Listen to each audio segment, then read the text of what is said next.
Guys, आप सबका स्वागत है आपके फेवरेट रिएक्शन चैनल में। और आज हम लेके आए हैं तेहरान मूवी का रिव्यू।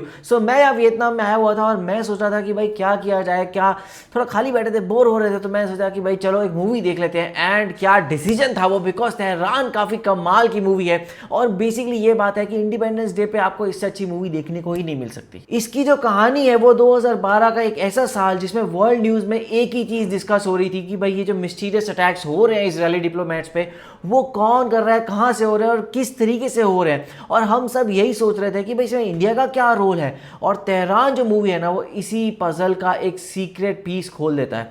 दिल्ली से शुरू होती है कहानी, तेहरान तक जाती है और हर ट्विस्ट आपको बोलेगा अरे ये तो मैंने एक्सपेक्ट ही नहीं किया था। और मेन बात तो ये है कि ये कोई बॉलीवुड मसाला नहीं है, ये क्लासिफाइड फाइल है जो पब्लिक हो चुकी है और एक पूरी मूवी बन चुकी है। और मेन बात है जॉन अब्राहम की। भाई जॉन अब्राहम तो ऐसा लगता है एस्पियोनाज थ्रिलर जो मूवी है ना, उसके राजा बन चुके हैं और इतना कमाल का करते हैं, ऐसा आपको लगता है कि राजीव कुमार एक्चुअली वही ही थे और कोई था ही नहीं। क्योंकि यहाँ वो एक ऐसे मिशन पे जाते हैं जहां पर हर तरफ से उनको बिट्रेयर मिल रहा है। एक सीन में एक कैरेक्टर कहता है Iran wants to kill him, Israel has dissed him, और इंडिया ने भी उसके छोड़ दिया है। और आप स्क्रीन के सामने ये सोचोगे भाई अब ये करेगा क्या। और ऐसे कई बार आपको बहुत बुरा लगता है कि भाई इंडिया ने अपने जो इतने बड़े बड़े एजेंट्स हैं और पता नहीं कितने लोग होंगे जिनको ऐसे ही छोड़ दिया होगा, क्योंकि ऑफकोर्स इंडिया को डर होगा कि इंडिया की इमेज खराब हो सकती है, बट बेचारे उनका क्या हाल होता होगा। एंड वो सारी चीज़ ना आपको सारे इमोशंस इस मूवी के अंदर आपको फील होते हैं। जॉन का स्क्रीन प्रेजेंस यहाँ एकदम सॉलिड है, हीरो भी लगते हैं और एंटी हीरो भी। और कभी कभी ऐसा लगता है कि बंदा खुद भी श्योर नहीं है कि वो किस तरफ जाना चाहता है। जहां तक सपोर्टिंग कास्ट की बात करें तो वहां पे मानुषी चिल्लर जो है उनका रोल थोड़ा छोटा है, लेकिन ये है कि जब भी वो आती है तो वो बहुत कॉन्फिडेंट और अच्छी लगती है। एंड साथ में नीरू बाजवा जो है वो हमेशा हमने देखा है कि जैसे आपने अगर अपनी पंजाबी मूवीज देखी हो नीरू बाजवा की, तो वो बहुत ही फन कैरेक्टर रहती है, पर इसमें उनका बहुत सीरियस और बहुत ही फन और इंटरेस्टिंग रोल है जो देखने में बहुत ही मजेदार लगता है। और इवन जो ईरानियन एक्टर है हादी खजौनपुर, उनकी भी वाइब कमाल की है, क्योंकि वो जब भी सीन में आते हैं सीन में बहुत ज्यादा टेंशन हो जाती है। ये फिल्म का जो मेन पॉइंट है ना वो उसकी इंटेलिजेंस है, क्योंकि ऐसी फिल्मों में मेन प्रॉब्लम होती है कई बार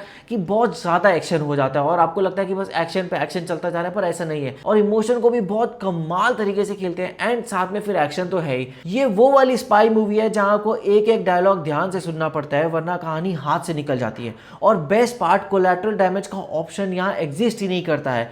काम पूरा होना चाहिए प्रिसीजन के साथ, नहीं तो काम खराब हो जाएगा। और एक चीज जो मुझे बहुत इंप्रेसिव लगी ना वो उसकी विजुअल डिटेलिंग थी, क्योंकि देखा जाए तो तेहरान की गलियां हो जाए और पूरा एम्बेसी के अंदर का माहौल और सारी टेंशन, सब चीज बहुत ऑथेंटिक फील देता है। और एक्शन भी बहुत ही ग्राउंडेड रखा गया और बिलीवेबल रखा गया। ऐसा कहीं नहीं लग रहा होता है कि भाई ये क्या हो रहा है और या ये जो कर रहा है ये सिर्फ ये हीरो ही कर सकता है, बट आप बिलीव कर सकते हो कि ये जो एक्चुअल राजीव कुमार होगा वो भी ये चीजें फेस कर रहा होगा। इवन जो बैकग्राउंड स्कोर है वो भी आपकी दिल की धड़कन तेज कर देगा और साथ में कहीं ना कहीं वो पूरा इमोशन को मैच करता है, जिसकी वजह से आप पूरी तरीके से मूवी में घुसे रहते हो। अब हाँ, थोड़ा सच बोलूं तो पेसिंग कुछ जगह थोड़ी स्लो लगती है, लेकिन अगर आपको 5 मिनट में एक धमाका चाहिए तो ये आपके लिए नहीं है। पर अगर आप एक स्लो बर्नर टेंशन वाली मूवी पसंद करते हो ना, तो ये बिल्कुल वही है। और इसमें यह है कि आपको फिर एंड में ना इतना सेटिस्फैक्शन मिलता है कि भाई आपने पूरी तरीके से मूवी को समझा है और आपको पता लग गया कि इसमें क्या क्या कैसे कैसे होता है। एंड जो फिर मेरा फेवरेट पार्ट होता है वो यही होता है कि जब मूवी जो भी रियल इवेंट्स के ऊपर बेस्ड होती है उनके ऊपर मैं रिसर्च करता हूँ बाद में जाके, और फिर इतनी अच्छा लगता है ना, सेटिस्फाई लगता है कि भाई ये मूवी को मैंने इस तरीके से देखा और एक्चुअली ये हुआ था।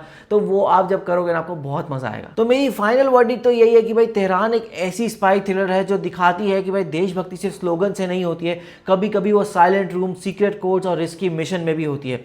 इंडिपेंडेंस डे पर अगर आपको एक smart, realistic, international spy thriller espionage वाली मूवी देखनी है ना, तो आप बिल्कुल भी ये मूवी मिस नहीं कर सकते। तो अगर आपने ये देखी है तो आप हमें कमेंट में जरूर बताइएगा। तैसे लाइक करते जाइए, कमेंट करते जाइए, शेयर करते जाइए और सब्सक्राइब करते जाइए। बाय।